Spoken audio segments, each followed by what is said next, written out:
more on this, I'm joined by David Rohrer. He's the CEO of the Canadian Warplane Heritage Museum. And before that, he spent years working in aviation safety and accident investigation with the Transportation Safety Board of Canada and Transport Canada. Dave, thanks for being with us. You've worked on some of these investigations before. What are investigators looking for?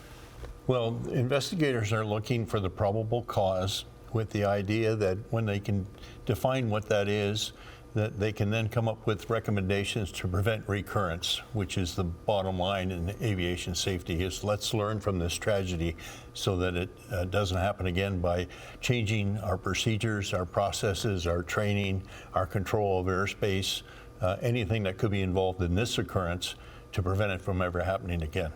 What do you think could have caused this kind of mid-air collision? It's pretty stark and surprising to see that in this day and age, two aircraft could crash with no survivors.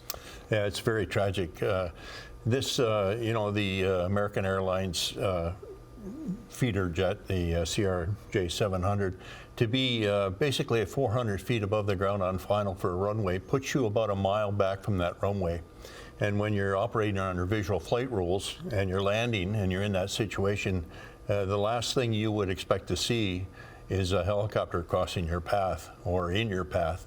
And so there's a lot of questions about the airspace management and control, but the investigation will be multifaceted. There will be multi-teams. There'll be an operational team looking at all the operational factors, air traffic control.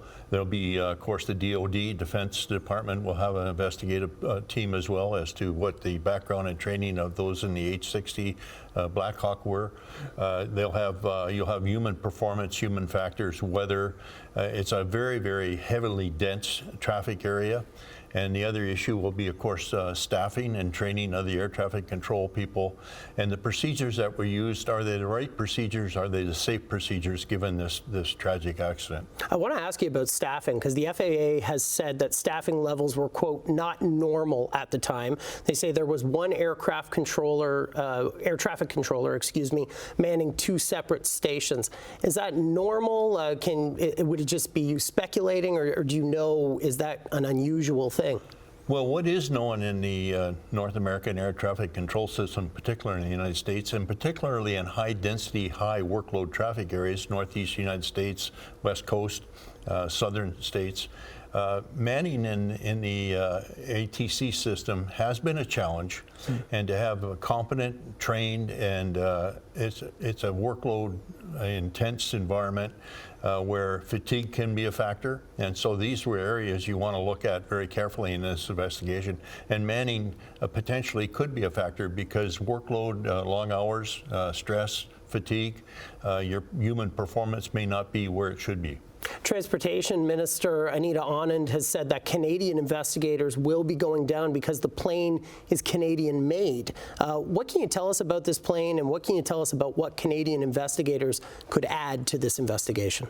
Well, in the investigation, obviously, one of the areas you look at is the plane. And under the International Civil Aviation Organization, Annex 13, there's an agreement how to conduct international investigations. And accredited representatives are given to the country of manufacture of the airplane, which in this case is Canada. So under the Transportation Safety Board, and Kathy Fox, who's the chairman of that board, 2 Canadian accident investigators are in Washington now to assist and have standing in the investigation. And they will provide any details on the manufacture of the aircraft, the performance of the aircraft, or any issues that could be addressed in the investigation or come up in the investigation that relate to the operation of the aircraft.